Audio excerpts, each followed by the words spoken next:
ठीक है, चलो स्टार्ट करते हैं without any further ado. Quickly will start the session. Alright, so current affairs December 14, 2023. Let's go, guys. We'll see your question number 1. All right. So पहला question आप सबके सामने. Who among the following represented the government of Delhi in COP28? तो COP28 क्या, आप लोग excuse me, answer लगाना शुरू कर सकते हैं, तब तक मैं बता दूंगा आपको. COP is conference of parties 28 का मतलब है 28th एडिशन है. तो कॉन्फ्रेंस ऑफ पार्टीज का मतलब अलग अलग कंट्रीज हैं. और ये जो सेमिनार है या ये सेशन जो होता है या इवेंट जो होता है, ये है क्लाइमेट चेंज के ऊपर. क्लाइमेट चेंज होने की वजह से बहुत जगहों पे फ्लड्स आ गए हैं, बहुत जगहों पे ड्रॉट आ गया है, बहुत नुकसान हो गया है कंट्रीज का. तो एक प्लान बनाते हैं कि कैसे हम उसको टैकल कर सकते हैं. तो इसमें एक डिजास्टर फंड बना हुआ है, डिजास्टर एंड लॉस फंड. तो उस फंड को वर्ल्ड बैंक देखेगा और उस फंड से लोगों को पैसे वैसे दिए जाएंगे जिन कंट्रीज जिन एरियाज में इफेक्ट होगा. तो उसमें दिल्ली का रिप्रेजेंटेशन किसने किया था वो पूछ रहे हैं. 100 आपके मेयर्स वगैरह और भी गए थे. ठीक है, केवल दक्ष का आंसर आया, बाकी इतने बंदे शांत बैठे हुए, ऐसे कैसे हो सकता है. ओनली दक्ष का आंसर आया. अभी मयंक का भी आया है, पर ठीक ठाक नंबर है. आई वुड एक्सपेक्ट किया आप लोग लगाना शुरू करेंगे. दक्ष एंड मयंक का ही आंसर है, बाकी किसी का आंसर नहीं आया. मन नहीं है क्या आज आंसर करने का आप लोगों का? मिताली भी है, प्रज्वल भी है, देन वी हैव खुशी, जिया, आदित्य, ठीक है, शगुन, सानवी, एवरीवन, रिजुल. तो guys come on. I was expect कि एटलीस्ट आंसर लगाना शुरू करेंगे आप. ड्रिल आपको पता ही है, 4 ऑप्शन है, 4 में से आपने एक लगाना है. तो COP28 मीटिंग है अपनी, क्लाइमेट चेंज के ऊपर थी है. तो उसमें डिजास्टर लॉस फंड बना हुआ है. तो क्लाइमेट चेंज बहुत बड़ा मुद्दा है.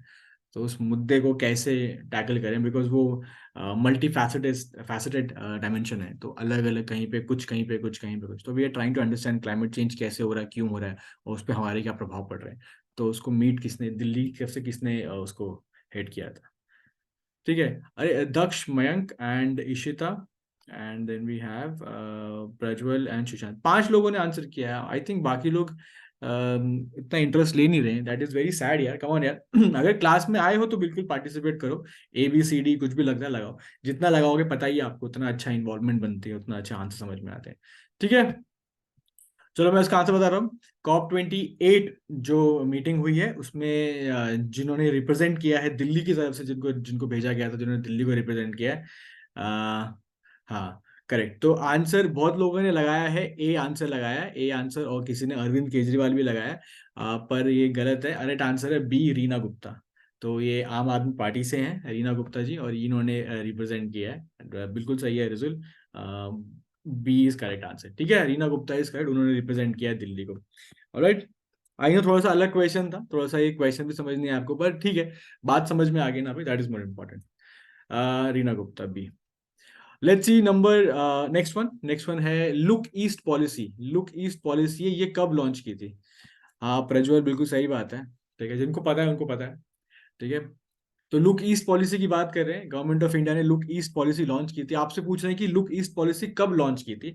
जब तक आप लोग आंसर लगाते हो तो मैं बताता हूँ आपको लुक ईस्ट पॉलिसी है क्या. Kindly right. हाँ, तो लुक ईस्ट पॉलिसी है क्या. लुक ईस्ट पॉलिसी का मतलब है कि पूर्व में देखो. इसका मतलब ये है कि गवर्नमेंट ऑफ इंडिया ने देखो, अलग अलग टाइम पे अलग अलग सिचुएशन, पॉलिटिकल सिचुएशन चलती है ना, जियो पॉलिटिकल सिचुएशन चलती है.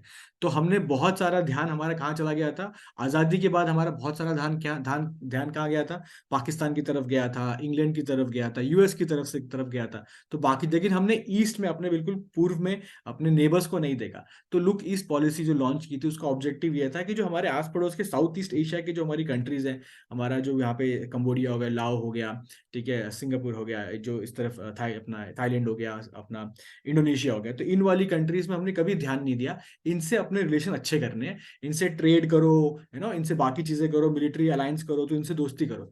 तो ये लुक ईस्ट पॉलिसी का ऑब्जेक्टिव बेसिकली ये था. तो बहुत अच्छा क्वेश्चन है ये.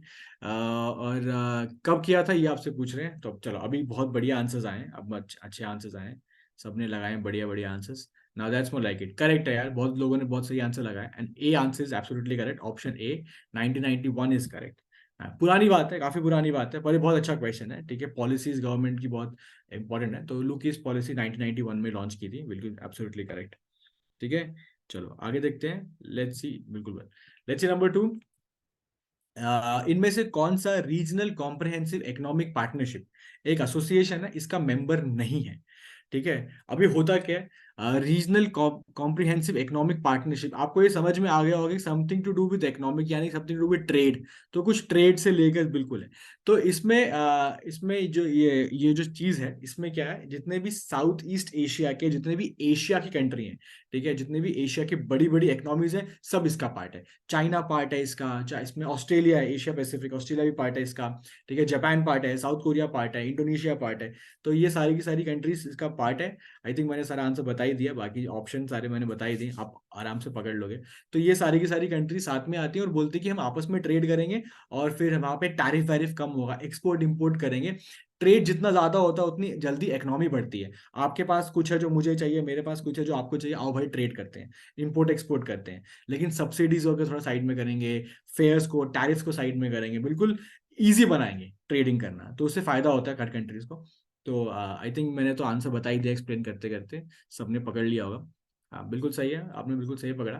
तो करेक्ट आंसर है इसका मलेशिया। मलेशिया इसका पार्ट नहीं है, बाकी जितने भी कंट्रीज हैं वो सारी की सारी इसका पार्ट है, रीजनल कॉम्प्रिहेंसिव इकोनॉमिक पार्टनरशिप। ठीक है, ये चीजें खबरें न्यूज में बनी रहती हैं, तो इनके सवाल बन जाते हैं। Okay, let's see number third वाला। Who is the secretary state of USA? बहुत बढ़िया क्वेश्चन है। सेक्रेटरी ऑफ स्टेट का मतलब क्या होता है? सेक्रेटरी ऑफ स्टेट का मतलब होता है, यूएस का पूछ रहे हैं, उनका फॉरेन मिनिस्टर। तो यूएस का जो फॉरेन मिनिस्टर है वो कौन है? तो who is the secretary of state of USA? तो यूएस का जो फॉरेन मिनिस्टर है वो आपसे पूछ रहे हैं कि वो बंदा कौन है। ठीक है, तो वहां पे सेक्रेटरी ऑफ स्टेट बोलते हैं, हमारे यहाँ पे फॉरेन मिनिस्टर बोलते हैं, एक्सटर्नल अफेयर्स मिनिस्टर बोलते हैं, एक्सटर्नल अफेयर्स मिनिस्टर। तो बात बराबर है। तो उनका कौन है? Mike Pompeo, John Lord, Anthony Blinken, या none of the above? Very famous, आजकल न्यूज में आते रहते हैं, क्योंकि यूएस से बहुत सारा हमारा डायलॉग वगैरह होते हैं, हमारे इवेंट्स होते हैं, जाते हैं, विजिट होती है, वो लोग भी आते हैं, बात करते हैं, तो न्यूज में काफी ये चीजें आती रहती हैं। तो ये बिल्कुल पूछ सकते हैं, आपसे पूछ सकते हैं कि वहाँ का कौन है। यूएस के तो पता होना ही चाहिए, बिकॉज यूएस ने हर जगह ही पे टांग फंसाई हुई है। ठीक है, तो उनके बारे में थोड़ा सा पता होना चाहिए। तो who is the secretary of state of USA? Mic Pompeo, John Lloyd, Anthony Blinken, end of the above. बिल्कुल सही आंसर्स लग रहे हैं, बहुत ज्यादा अच्छे आंसर्स आ रहे हैं। सी रिजुल, मयंक, हार्दिक, सबका अच्छा है, मिताली, सबका इशिता, करेक्ट आंसर है। तो करेक्ट आंसर बिल्कुल सही है, C Anthony Blinken is the correct answer. बहुत न्यूज में भी रहे हैं, और इंडिया भी दौरा लगता रहता है ना। तो India is also very important Jio political player now. तो एशिया सबसे बड़ा कॉन्टिनेंट है, और एशिया में यूएस की सबसे बड़ी थ्रेट जो है दुनिया के लिए, वो है चाइना। तो चाइना को काउंटर करने के लिए यूएस चाइना से अकेला लड़ नहीं सकता, लड़ सकता है लेकिन उसका बहुत लॉस होगा। ठीक है, यूएस अभी भी चाइना से मिलिटरली बहुत आगे है। आपको एक बात बता दूं मैं, दुनिया में जितनी भी टॉप 10 कंट्रीज हैं डिफेंस में, जो डिफेंस बजट बनाती हैं, जो डिफेंस के सामान खरीदते हैं, इंपोर्ट एक्सपोर्ट करती हैं, उन सब कंट्रीज में नंबर 1 पे यूएस आता है डिफेंस बजट के मामले में। ठीक है, उस एक कंट्री यूएस का पूरा बजट एक तरफ, और नंबर 2 से लेके नंबर 10 की सारी कंट्रीज का बजट, कंबाइंड बजट एक तरफ, फिर भी यूएस का बजट सबसे ज्यादा है। यूएस का बजट फिर भी सबसे ज्यादा है, तो वो अकेली कंट्री मिलिट्री माइट है यूएस की।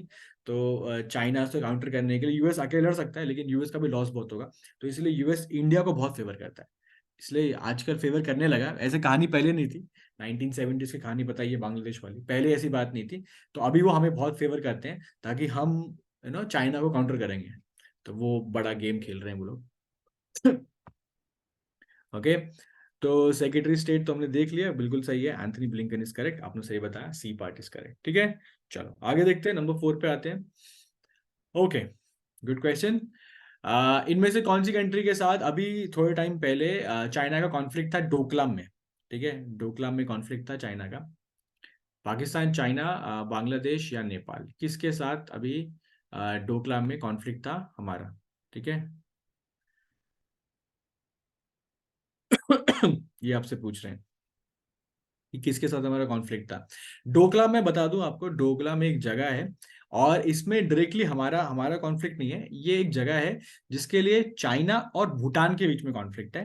ठीक है, और ये ट्राई जंक्शन पे आती है, ये यहाँ पे इसके एक तरफ चाइना है, एक तरफ भूटान, एक तरफ इंडिया, तो ट्राई जंक्शन तीनों के बीच में फंसी हुई है। लेकिन हमारा कोई इसमें वो डायरेक्ट एंगल नहीं है, भूटान और चाइना का है। लेकिन हमारी ट्रीटी भूटान के साथ ये है कि हम भूटान को प्रोटेक्ट करेंगे, तो हम भूटान को हेल्प करेंगे, तो हम भूटान के लिए खड़े हैं वहां पे, ठीक है। और ऑब्वियसली चाइना अगर अंदर घुस गया, इतना आगे तक आ गया, तो वो इंडिया को भी कल या परसों, मतलब आगे आने वाले टाइम पे वो इंडिया पे भी कुछ ना कुछ पंगे लेगा। तो इसलिए हमने डोकलाम में चाइना के साथ थोड़ा दो दो हाथ किए थे, मिरर डिप्लॉयमेंट की हुई है। तो चाइना को हम उसी की करेंसी में जवाब दे रहे हैं डोकलाम में, ठीक है। तो आपको पता ही है, India is blessed with hostile neighbours, इस तरफ चाइना, उस तरफ पाकिस्तान, पता ही है। बांग्लादेश से भी हमें कभी ना कभी हमारे इतना फ्रेंडली बॉर्डर नहीं है बांग्लादेश के साथ भी।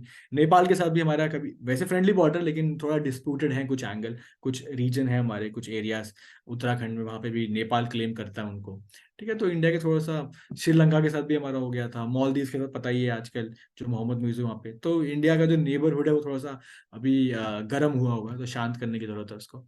तो डोकलाम एक बहुत बड़ा इंसिडेंट हो गया था डोकलाम पे, ठीक है। तो ये करेक्ट आंसर है इसका, हमारा चाइना। तो हमारा चाइना के साथ पंगे रहे। और चाइना, चाइना एक ऐसी कंट्री है जो जिसको लैंड चाहिए, जिसको जमीन चाहिए, उस वो जमीन के लिए पागल है, वो उसको जो जमीन दिखे वो बोलता है कि मेरी है, मेरी है, मेरी है। तो इंटरनेशनल अरीना में एक बात चलती है चाइना के बारे में, चाइना ये बोलता है, my land is my land, your land let sit and talk. मतलब मेरी जमीन तो मेरी जमीन है और उसके बारे में कोई बात नहीं करेंगे, लेकिन आपकी जमीन कितनी है और कौन सी और कहाँ से कहाँ तक की है, इसके बारे में हम जरूर बात करेंगे, और टेबल पे बैठ के बात करते हैं, और बात करते करते हम थोड़ी जमीन अंदर ले लेंगे आपकी। तो ये चाइना का थोड़ा सा हिसाब किताब है, ठीक है। बिल्कुल ठीक है। यहाँ पे डी लिखा हुआ है by mistake, actually B China है, तो इसको इग्नोर करना, करेक्ट आंसर है चाइना। ओके, चलो नंबर 5 पे आते हैं, quickly will move to number 5। अभी रिसेंटली इंडिया ने 250 million US dollars line of credit दिया है, किस कंट्री को दिया है, for modernisation of its agriculture sector. उसके एग्रीकल्चर सेक्टर को मॉडर्नाइज करने के लिए हेल्प करा है इंडिया ने। लाइन ऑफ क्रेडिट का मतलब होता है उधार दिए। तो 250 मिलियन डॉलर्स यूएस डॉलर ने किनको उधार दिए हैं, कौन सी कंट्री ऐसी जिनको हमने उधार दिए? कीनिया है, साउथ अफ्रीका है, कॉन्गो है, पपुआ न्यू गिनी है। इनमें से किसको हमने उधार दिए हैं? ओके, आंसर्स आ गए हैं, मयंक का भी आ गया, दक्ष का भी आ गया। Okay guys, kindly right 5 dot, तो मुझे समझ में आएगा कि किसका आंसर चल रहा है, बिकॉज वो 4 का जहाँ खत्म हुआ है और 5 का जहाँ स्टार्ट हुआ है तो वो मिक्स हो जाता है। सो that is little problematic. Okay, तो दक्ष सुशांत का आया है, देन मिताली, इशिता, मयंक, प्रज्वल, ठीक है, ठीक है, ठीक है। ओके, दो चार लोग ही आंसर दे रहे हैं, पर बच्चे तो क्लास में ज्यादा बढ़ गए, अभी स्ट्रेंथ बढ़ गई है।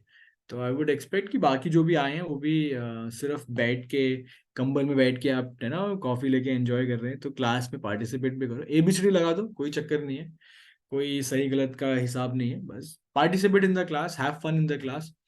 इंडिया ने पैसे दिए हैं किसी को अपना एग्रीकल्चर सेक्टर मॉडर्नाइज करने के लिए, तो कौन सी कंट्री ये आपसे पूछें, 250 मिलियन डॉलर दिए हैं, यूएस डॉलर्स दिए हैं। ऐसी कंट्रीज हेल्प करती रहती हैं, अमीर कंट्री छोटी गरीब कंट्रीज की हेल्प करती रहती है, इकोनॉमिकली स्ट्रांग कंट्रीज देती रहती हैं। इसके बहुत फायदे होते हैं। पहला फायदा तो ये होता है कि आपकी दोस्ती अच्छी हो जाती है ना, आपने किसी की हेल्प की है, कल को वो भी आपकी हेल्प करेगा, तो वो एक दोस्ती एंगल वाला बन जाता है। तो दैट इज देयर। तो चाइना ने यही तो कर करके पूरी दुनिया लूट ली है, उन्होंने पैसे डाल डाल के, आ, ठीक है। तो उन्होंने हर जगह पैसे दे दे के नो पूरी दुनिया पे डेट बना लिया अपना। ऑलराइट, तो करेक्ट आंसर अफ्रीका की कंट्री है, अफ्रीकन कंट्री है, the correct answer is Kenya, the correct answer is Kenya. ठीक है, चलो आगे बढ़ते हैं। Next question is, I got कर्म योगी प्लेटफॉर्म। आई गॉट कर्म योगी प्लेटफॉर्म एक ऑनलाइन लर्निंग पोर्टल है जो लॉन्च किया गया है कौन सी कैटेगरी के लोगों के लिए, जो किन के लिए लॉन्च किया, ये क्वेश्चन है आपसे। आई गॉट कर्म योगी प्लेटफॉर्म किन के लिए लॉन्च किया है? MSME owners, street vendors, sanitary workers, government officials, किन के लिए किया है ये आपसे पूछ रहे हैं।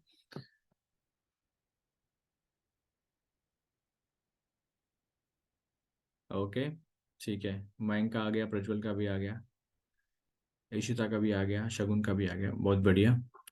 आई योगी प्लेटफॉर्म, कर्म योगी प्लेटफॉर्म, आई गॉट कर्म योगी प्लेटफॉर्म, ये लॉन्च किया है, तो ये किन के लिए है वो आपसे पूछ रहे हैं। एमएसएमई ओनर्स के लिए है, स्ट्रीट वेंडर्स के लिए, सैनिटरी वर्कर्स के लिए, गवर्नमेंट ऑफिशियल्स के लिए। तो किन के लिए लॉन्च किया है? आई गॉट कर्मयोगी प्लेटफॉर्म जो है, आई थिंक सबने आंसर्स कर दिया है, ठीक है। यस, आंसर्स आ गए हैं, लेकिन बहुत कम का सही है। Very few of you got it right. नहीं नहीं, हाँ हाँ हाँ, very few of you got it right, mostly सब यहाँ वहाँ निकल गए हैं, वेरी फ्यू। तो करेक्ट आंसर है गवर्नमेंट ऑफिशियल्स। गवर्नमेंट ऑफिशियल्स का मतलब यहाँ पे किन की बात हो रही है? सिविल सर्वेंट्स की बात हो रही है, जो सिविल सर्वेंट्स है उनके लिए।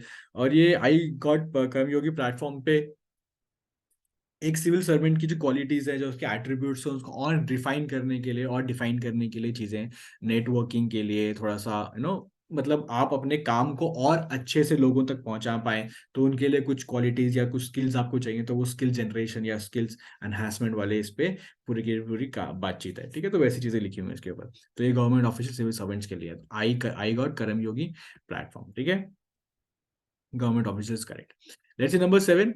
नंबर 7 में पूछा है कि international day of commemoration of the victims of crime of genocide.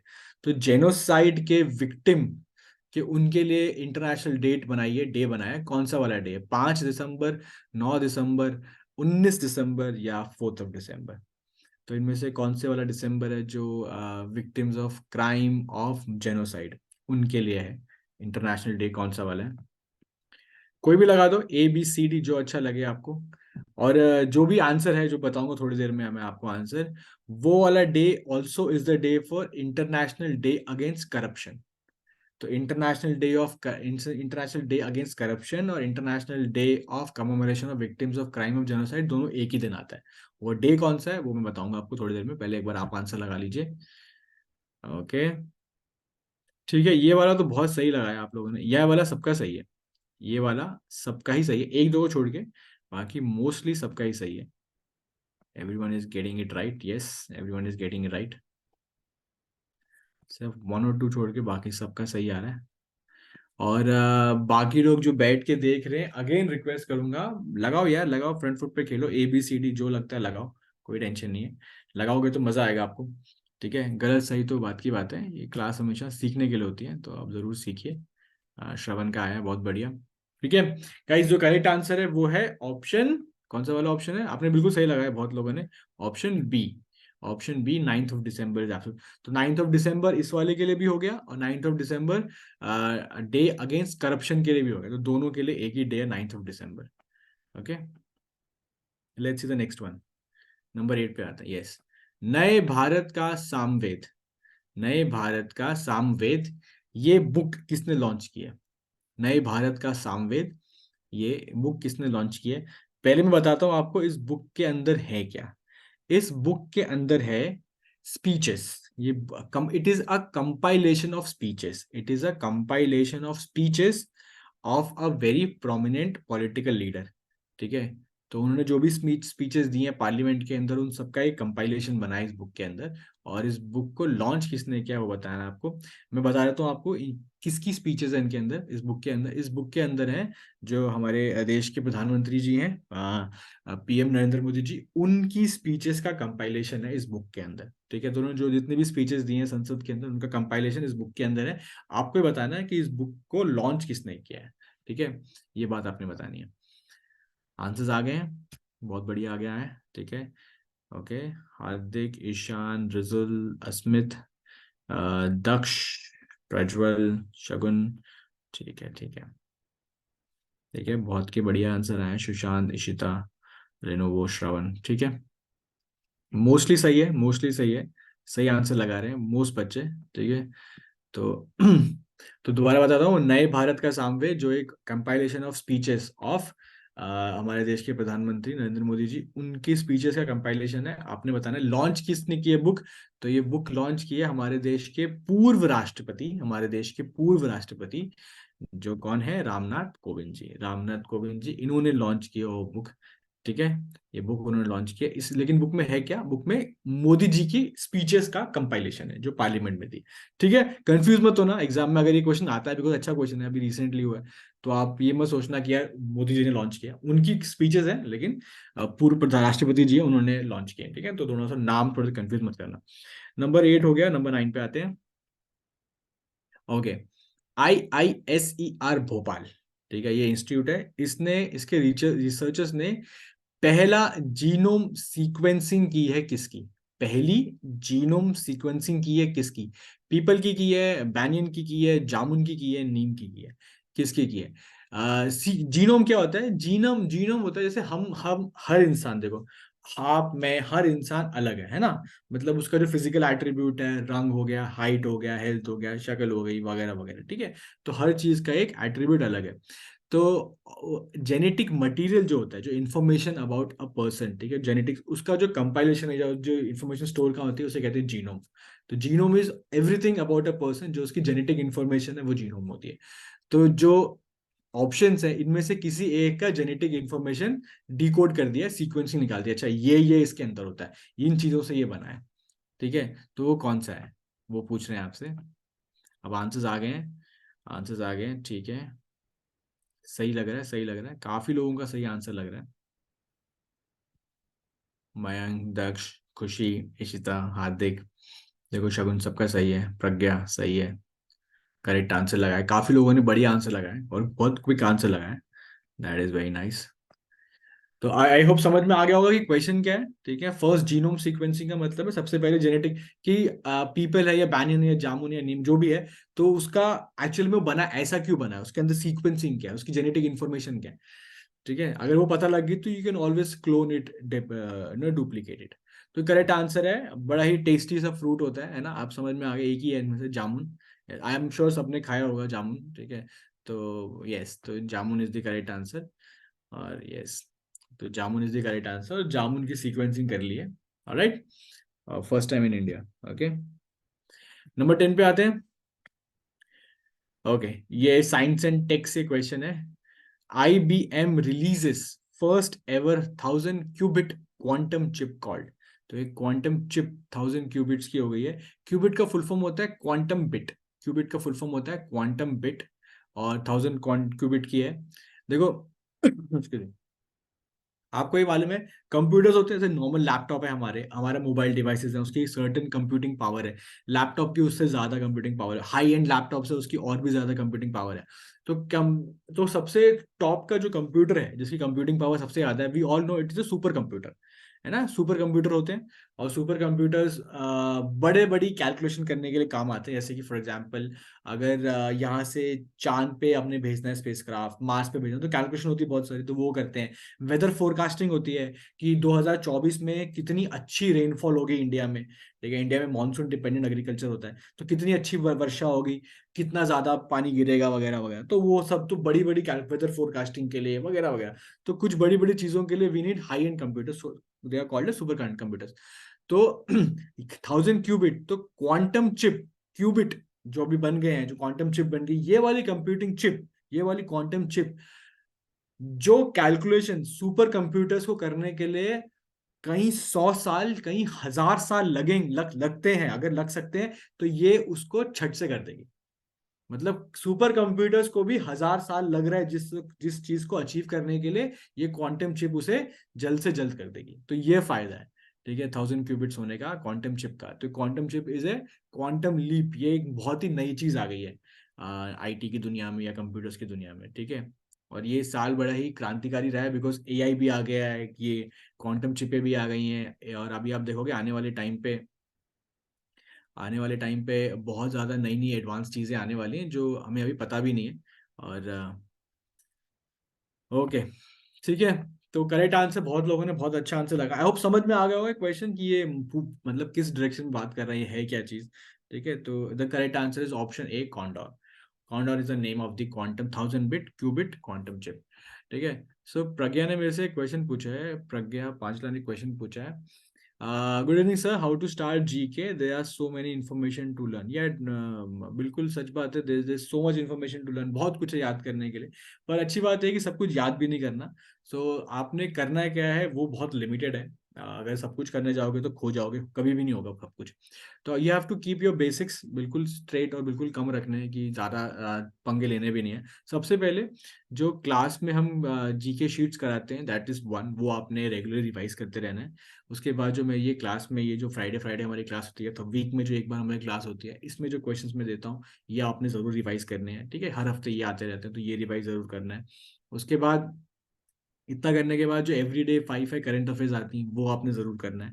तो ये इतना इतना करते जाओ।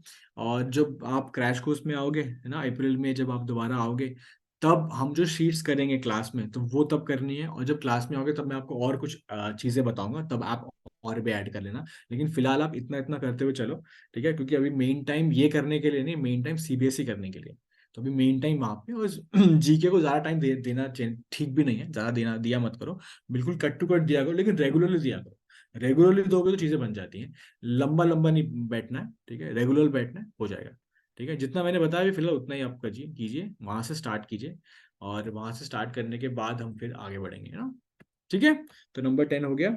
Let's see number 11। Okay, so Lalduhoma एक सीएम बने, हमारे एक स्टेट के सीएम बने हैं। आपको बताना है कि नए नए सीएम बने तो कौन से स्टेट के बने हैं। लाल डुहोमा, ठीक है। मैं आपको हिंट देता हूँ, एक चलो बढ़िया सा हिंट देता हूँ। स्टेट जो है ना वो शुरू होता है लेटर एम से, एम। तो मिजोरम या मध्य प्रदेश, इन दोनों में से एक है लाल डुहोमा। आई थिंक ये हिंट काफी इफेक्टिव हिंट था, क्योंकि एकदम से बहुत सारे आंसर्स आपके आ गए। Yes yes yes, correct correct correct. So हाँ, मैं बता रहा हूँ आपको, क्वेश्चन नंबर डाल दो 11 का .abcd, तो मुझे पता लगेगा कि कौन कौन सा वाला आप बता रहे हो। So yes answer, Hardik, Daksh, Jiya, then we have Khushi, Lenovo, Pragya, Ishita, Ishaan, Mayank. ठीक है, दक्ष कह रहे हैं थैंक्स फॉर द हिंट। चलो काम कर गया। ओके, बढ़िया, बिल्कुल सही बताया आप लोगों ने, बिल्कुल। आई थिंक हिंट काफी बढ़िया था। एक बारे में लाल डुहोमा बिल्कुल मिजोरम के नए नए सीएम बने हैं। और इनके बारे में एक बात बताता हूँ मैं आपको, he was a former IPS officer.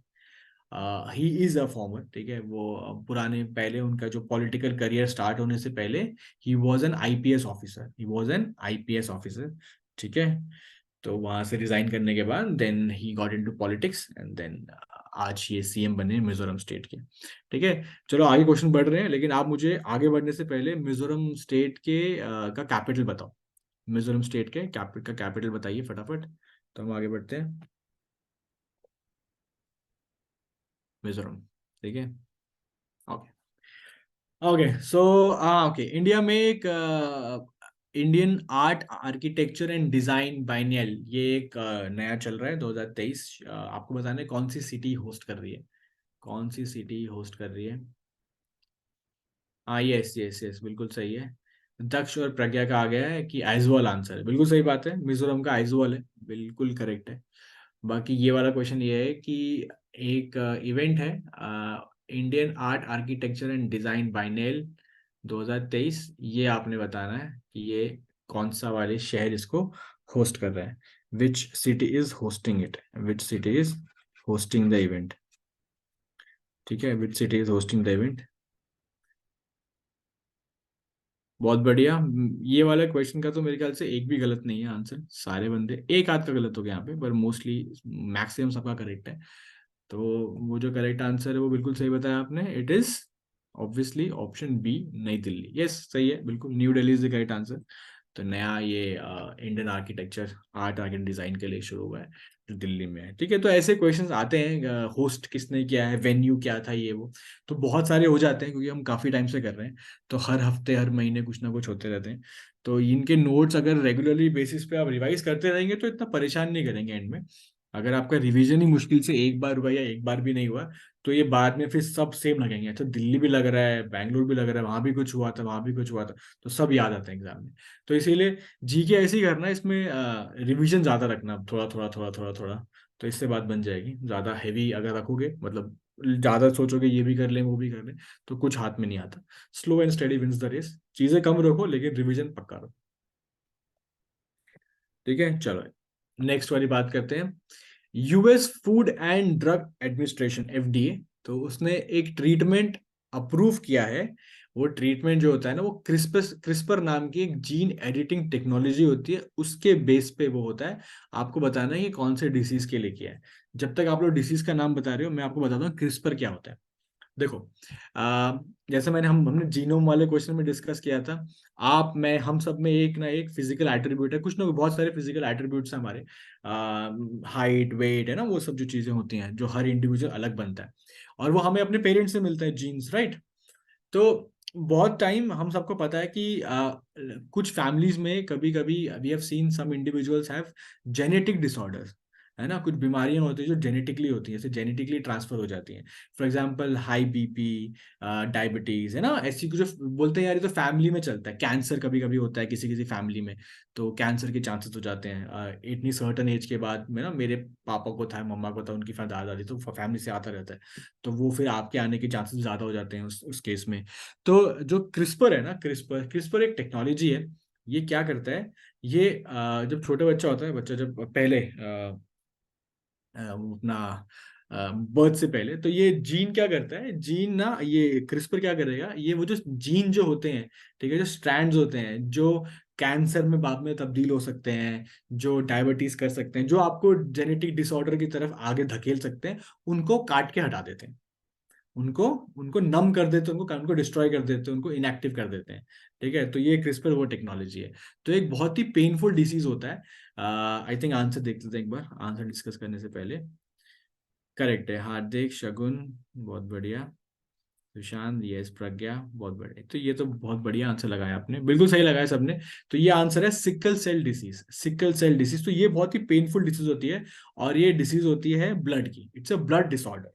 It's a blood disorder, sickle. अब इसमें होता क्या है, it limits the ability of the haemoglobin in the blood to carry oxygen. जो रेड ब्लड सेल्स होते हैं, तो रेड ब्लड सेल्स की जो कैपेबिलिटी होती है टू कैरी ऑक्सीजन, तो वो कम कर देता है, या वो बिल्कुल वो खत्म कर देता है, तो बॉडी में प्रॉपरली ऑक्सीजन पहुंच नहीं पाती। It's a very painful disease. और तो ये सिकल सेल के लिए ये क्रिस्पर यूज करेंगे, तो ये एफडीए ने बोल दिया, यूएस में बोल दिया कि हाँ आप कर सकते हो इस डिसीज को काउंटर करने के लिए। ठीक है, तो ये पूरी कहानी है। तो आई थिंक आपको समझ में आ गया होगा कि सिकल सेल भी क्या है, और आई थिंक क्रिस्पर भी क्या है, क्योंकि क्रिस्पर एक बहुत ही रेवोल्यूशनरी टेक्नोलॉजी है। अभी पिछले मेरे ख्याल से 2-3 साल पहले डिस्कवर की है, इतनी पुरानी भी नहीं है, और काफी रेवोल्यूशनरी है। तो आने वाले टाइम पे भी कुछ ना कुछ आता रहेगा। तो कुछ भी साइंस एंड टेक से आएगा, साइंस से आएगा, बेसिकली बायो से आएगा, या इस फील्ड से आएगा, तो क्रिस्पर का नाम कहीं ना कहीं आएगा जरूर। जीन एडिटिंग में क्रिस्पर का नाम पक्का आएगा। तो आई थिंक अब थोड़ा सा क्लियर हो गया आपको, क्रिस्पर कभी भी आए तो यू अंडरस्टैंड कि अच्छा ये तो जीन एडिटिंग करने के लिए। ओके। ओके। तो एक कॉन्सेप्ट है बायोलॉजी में, बड़ा ही एथिकली थोड़ा सा डिस्टर्बिंग कॉन्सेप्ट है, सुपर सोल्जर्स का। सुपर सोल्जर्स, है ना। और एक कॉन्सेप्ट कहते हैं डिजाइनर बेबीज। डिजाइनर बेबीज बोलते हैं।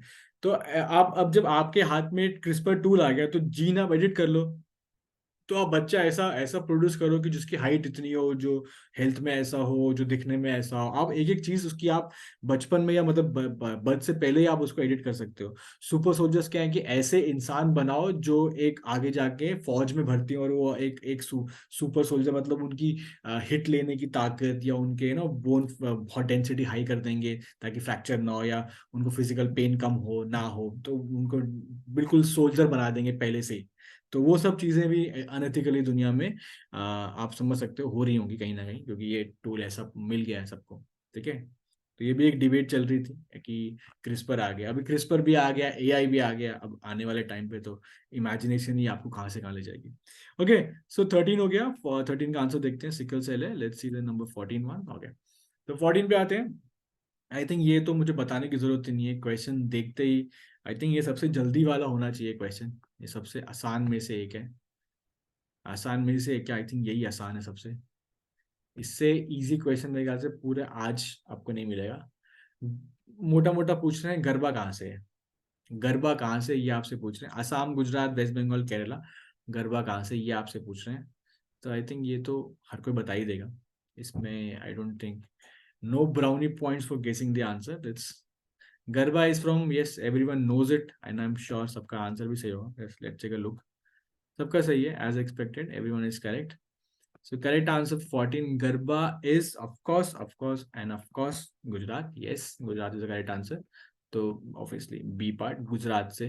तो रिसेंटली उसको यूनेस्को ने इनटैंजिबल कल्चरल हेरिटेज में डाल दिया. ठीक है, इनटैंजिबल कल्चरल हेरिटेज में गुजरात का गरबे को इंक्लूड कर दिया. तो ये बड़ी बात है, रिसेंटली न्यूज में आई थी. ठीक है,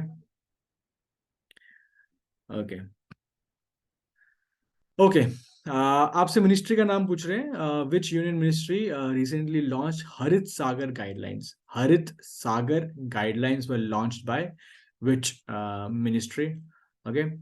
और हरित सागर गाइडलाइंस, अगर आप ध्यान से पढ़ोगे, हरित सागर है. हरित मतलब ग्रीन, सागर मतलब ओशन. तो ग्रीन ओशन, ये क्या मतलब हुआ? अब आपको ये बात मालूम है कि जहां पे भी ग्रीन का नाम आ गया है ना, न्यूज पढ़ते पढ़ते, ग्रीन हरित वगैरह वगैरह, हरित क्रांति, ग्रीन रेवोल्यूशन, ग्रीन ये ग्रीन वो. ठीक है, तो green is towards sustainability, towards nature, है ना, वो सब बातें हैं. सस्टेनेबल रहे सब कुछ, अ, अच्छा रहे, प्रोड्यूस कर सकें, तो उन सब बातों में ग्रीन आता है. क्लाइमेट चेंज को पॉजिटिव डायरेक्शन में लेके जाना, क्लाइमेट चेंज ज़्यादा ना हो. ठीक है, तो कार्बन एमिशन ज़्यादा ना हो, ज़ीरो हो जाए, तो उन सब में ग्रीन आता है. तो बिल्कुल सही होगा. अभी आप अगर सागर पकड़ लेंगे तो मेरे ख्याल से everyone would be able to answer. Okay. Yeah Pragya का भी करेक्ट आ गया बिल्कुल. ठीक है, दक्ष का भी आ गया. आई थिंक सागर है तो मेरे ख्याल से बहुत अच्छा पकड़ लोगे आप. बहुत सारे बच्चे जल शक्ति की तरफ भी जा रहे हैं, बिकॉज सागर जल है ना, तो वो भी जुड़ता है. ठीक है. The correct answer guys, correct answer is option A, ministry of ports, shipping and waterways. This is the correct answer. और इसमें चक्कर क्या है, हरित सागर गाइडलाइंस ये है कि पोर्ट्स में ना, पोर्ट्स में जितना भी सामान आता है, उतरता है, जाता है, तो पोर्ट्स का ऑपरेशन ऐसे किया जाए कि वहां पे कम से कम, मतलब वो आइडिया ये है कि जीरो कार्बन एमिशन हो. जीरो कार्बन एमिशन पोर्ट्स में सामान को उतारना, चढ़ाने वक्त. ठीक है, पोर्ट्स के ऑपरेशन करते वक्त जीरो कार्बन एमिशन हो, और सस्टेनेबल काम हो. ठीक है, काम सस्टेनेबल मतलब ऐसा काम हो कि जो सदियों सदियों चलता रहे और एनवायरनमेंट खराब ना करे, क्लाइमेट खराब ना करे. तो वो तो ये ministry of ports, shipping and waterways ने ये इनिशिएटिव निकाला है. तो जिन लोगों ने गैस मार लिया था आराम से, सागर से आपने पोर्ट्स और शिपिंग में चले गए थे, बहुत बढ़िया. ठीक है, जल शक्ति बहुत अच्छा और बहुत क्लोज ऑप्शन है. तो उसका काम यही था, आपको भटकाना. बी वाले का काम था आपको भटकाना. तो अगर आप भटक गए तो बहुत अच्छी बात है. क्यों? क्योंकि आपको समझ में आ गया कि कुछ ऑप्शन भटकाने के लिए भी होते हैं. ध्यान से पढ़ेंगे ना तो सही पकड़ में आ जाता है. ठीक है, तो इसलिए प्रिपरेशन में बहुत अच्छी बात है कि जब आप आंसर होते हैं ना गलत होते हैं, तो मजा आता है गलत करे, समझ में आता है गलती कहाँ कर रहे हैं, ताकि एग्जाम में गलती ना करें.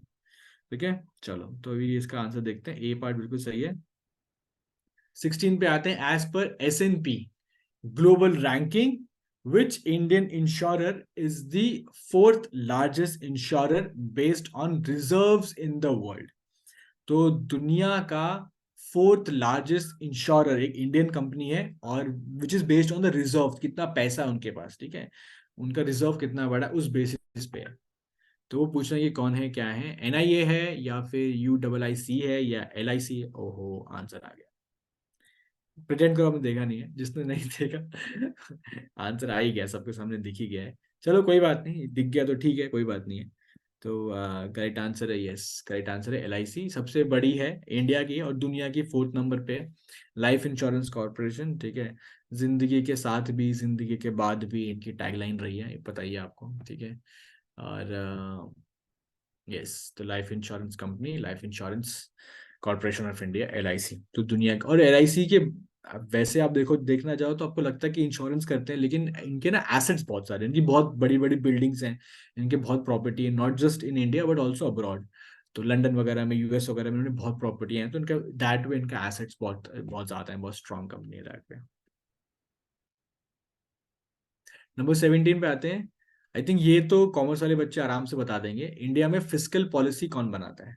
इंडिया में फिस्कल पॉलिसी कौन बनाता है, ये आपसे पूछ रहे हैं. Who frames the fiscal policy of India? Who frames the fiscal policy of India? तो this is the question. Ministry of finance, state government, reserve bank of India या state bank of India? So which is the correct one? ये आपसे पूछ रहे हैं. हम्म commerce के बच्चों का तो डोमेन का क्वेश्चन है, मतलब ये कह लो आपकी रोहित शर्मा को पुल शॉट वाली बॉल बॉल आ गई, वो तो छक्का ही मारेगा, तो वही हिसाब है कॉमर्स वाले बच्चों का कि ये क्वेश्चन तो आपके डोमेन का क्वेश्चन है, मतलब बिल्कुल आपके रडार में आ गया क्वेश्चन ये तो। बड़े प्यार से आप लोग इसे बाउंड्री पार पहुंचा दोगे, और मेरे को दिख भी वैसे ही रहा है।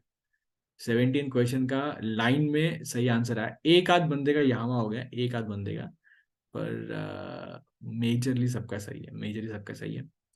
मॉनेटरी पॉलिसी कौन करता है? मॉनेटरी पॉलिसी करता है reserve bank of India. Monetary policy reserve bank of India, physical policy government of finance minister, government of India में मिनिस्ट्री ऑफ फिनेंस। तो physical policy ministry of finance, monetary policy reserve bank of India, तो ये हिसाब चलता है। ठीक है, जो मेरे ख्याल से काफी लोगों ने सही बताया आंसर, बहुत सारे बंदों का बिल्कुल सही है।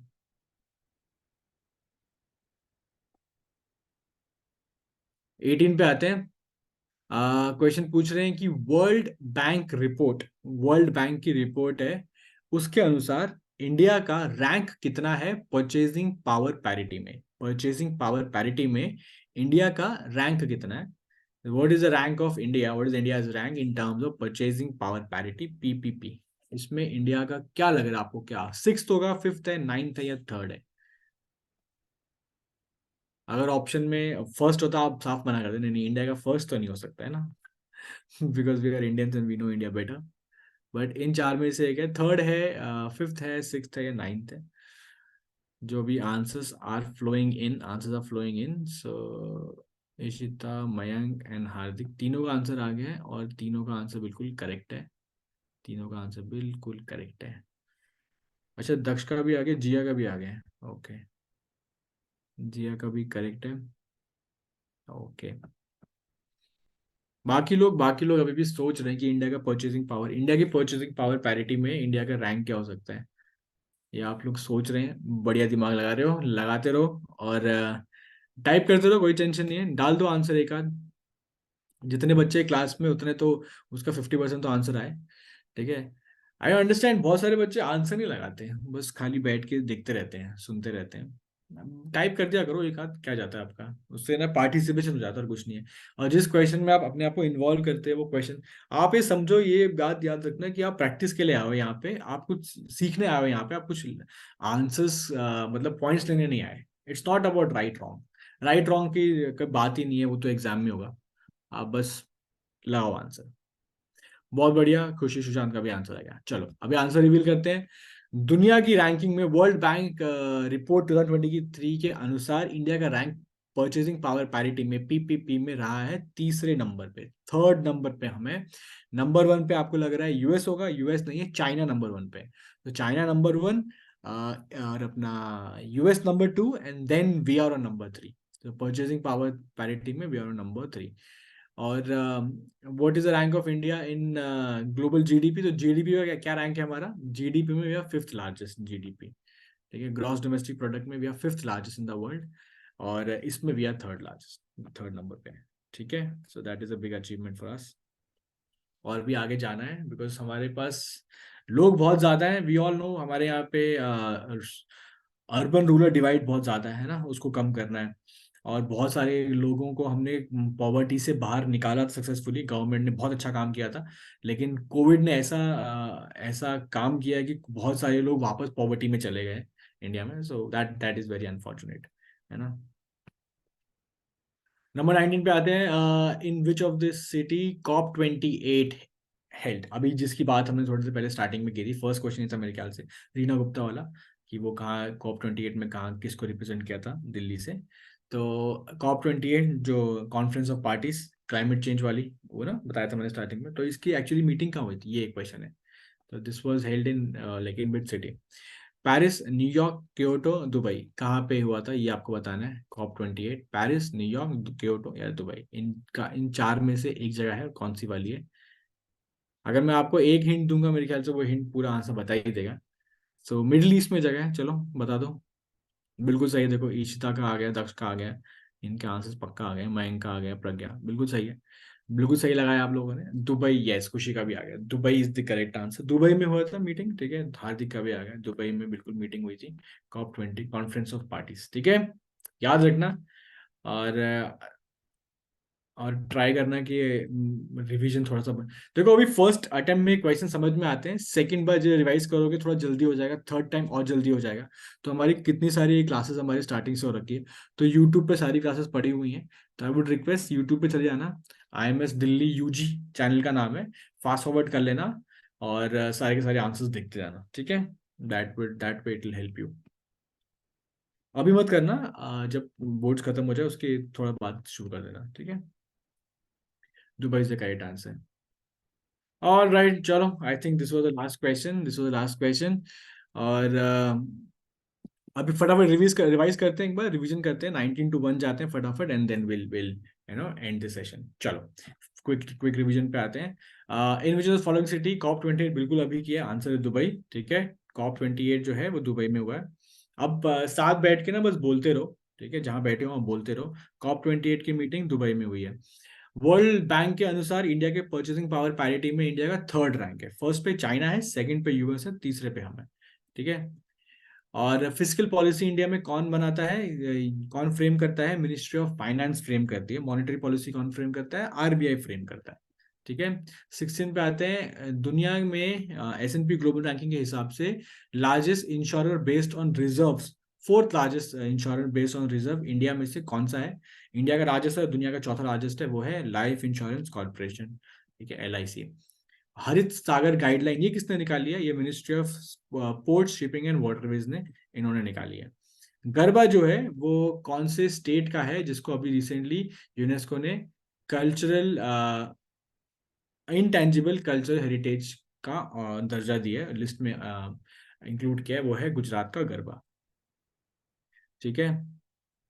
ओके, 13 में देखते हैं कौन सा वाला डिसीज जो है जिसको US food and drug administration FDA ने क्रिस्पर जीन एडिटिंग करने के लिए अलाउ कर दिया कि हाँ आप ये करिए और उस डिसीज का ट्रीटमेंट निकालिए, वो है sickle cell disease. It's a blood disorder, it's a blood disorder, ठीक है। उसके बाद बात करते हैं Indian art architecture and design biennale में 2023 में कौन सी सिटी को होस्ट का दर्जा मिला है, विच सिटी होस्ट करेगी इस इवेंट को, वो है नई दिल्ली की सिटी, ठीक है। लाल डुहोमा कौन से स्टेट के CM बने हैं, लाल डुहोमा यह बताना है, Mizoram is the correct answer.